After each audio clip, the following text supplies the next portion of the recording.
Hello sa inyo mga kapatid. Pagpapatuloy lang natin yung pinag-uusapan natin sa 1 Corinthians chapter 13 verses 4 to 7. Love is patient, love is kind. It does not envy, it does not boast, it is not proud. It does not dishonor others. It is not self-seeking, it is not easily angered.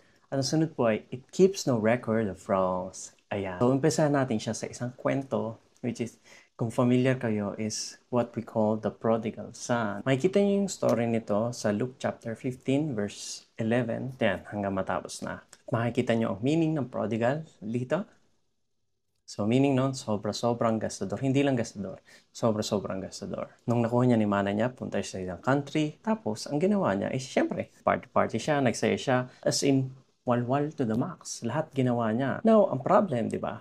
Pag wala kang alam financially, o hindi ka marunong humawak ng finances mo, ano mangyayari? Mauubos agad siya. Nagkandalo-loko ang kanyang buhay. At nasabayan pa nga, actually, kasi nagkaroon ng famine sa lugar na tinitiran niya, nilipatan niya. So, pag may famine, it may be caused by weather, meaning hindi nagkakaroon ng ani, sobrang init, sobrang lakas ng bagyo, or merong war, and many more. In summary, walang pagkain dun sa lugar. Eh, syempre, kung walang pagkain sa lugar at wala ka rin pera, ano ang gagawin mo? Naghanap siya ng trabaho at may nagbigay naman sa kanyang trabaho. Kaso nga lang, papakain ng baboy. Ayan, gusto mo yun? Pero syempre, that time, halos wala ka ng choice. Wala ka ng pera, mas mahirap ka pa dun sa baboy. Kasi, nangyari sa kanya, sobrang kahirapan niya. Yung pinapakain dun sa baboy, which is the pods, eto yun.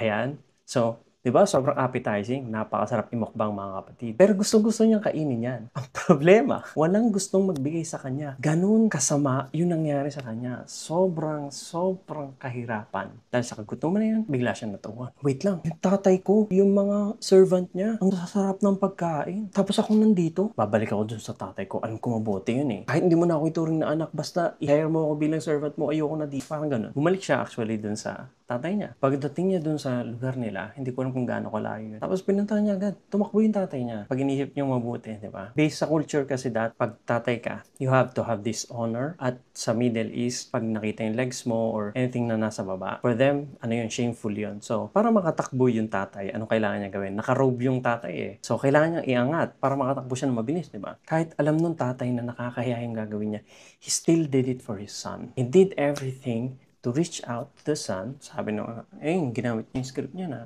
tawarin niyo po ako, nagkasala po ako sa langit, sa lupa.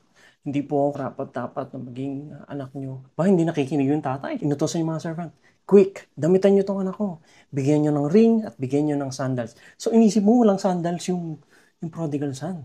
Ay, grabing paltos yun, di ba? So, meaning, nilakad niya all the way through. Siguro nagkaroon siya ng pag-iisip, internalization na, I did bad things. Sobrang nagkaroon siya ng repentant heart. That time, I believe na, kagaya natin, sometimes we do things to get away from God para maranasan yung mga makasalanan ng buhay, bumalik sa dati, pinanganak sa Christian family like me. Iniisip mo, ba't ganito siya na? Masaya kaya yung ganyan? And then, galing ka sa ganung buhay. Diba? Gusto mong balikan kasi you think that happiness, pleasure doon, mas madali doon walang problema. Kasi nung nakatanggap ka kay Jesus, diba? Naging Christian ka, ayun, parang mas dumami pa yung problema mo sa buhay. Sometimes we do these things, pero according to this story, i-connect natin why God keeps no record of wrongs.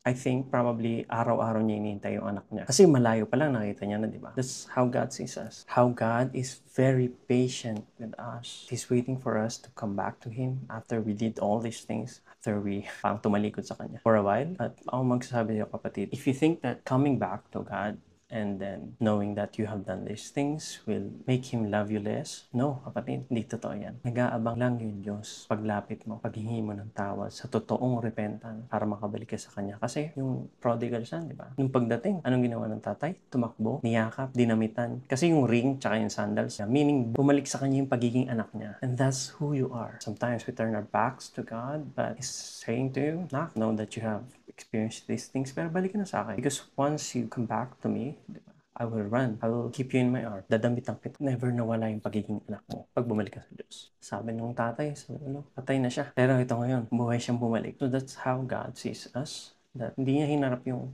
anak niya. O diba? Sabi sa'yo, walang ganun, walang gatong, walang kahit ano. Sinabi, niyakap lang siya.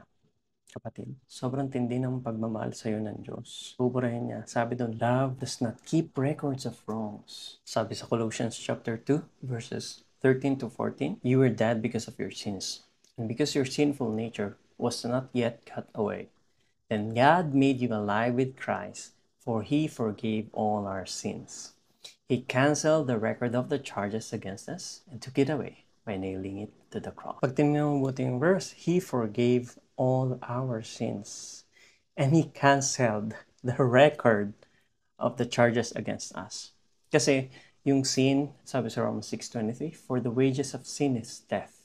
But the free gift of God is eternal life in Christ Jesus our Lord. So sabi dun, di ba? The wages of sin is death. Meaning, yun yung charges natin since makasalanan tayo. But then God made us alive with Jesus Christ. Now, if you're not with Christ, you're dead. Kaya kapatid, kung gusto mong mabuhay, kung ikaw nakikinig ka, hindi mo pa rin kilala si Kristo, hindi mo truly isinasa puso na He is your Lord and Savior, you're still living while you are dead. Kaya para kang prodigal son, di ba? Hanap ng hanap, takbo ng takbo sa mundo, naghahanap ng achievement, naghahanap ng pupuno sa puso mo, pero hindi mo mahanap. It's because it's a God-sized void, meaning emptiness na nararamdaman mo, ang kaya lang pumunan yan, si Jesus. Ang kaya lang pumunan yan, yung Diyos.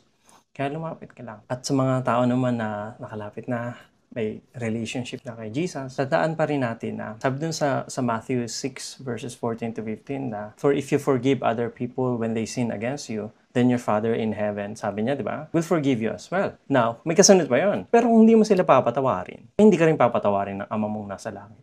So, ang unforgiveness, isa yan sa pipigil para magkaroon tayo ng true forgiveness sa Lord. Kahit pinako niya sa krus yung kasalanan mo, kahit ni-redeem ka na niya, merong haharang. That's unforgiveness, kapatid. Kaya sabi ni Jesus, tinanong siya ni Peter, Panginoon, hanggang ilang beses ba dapat patawarin yung nagkasala sa'yo? 7 times ba? Ang sabi ni Jesus. Hindi 7. Sabi niya, 70 times 7. Ilan yun? Diba?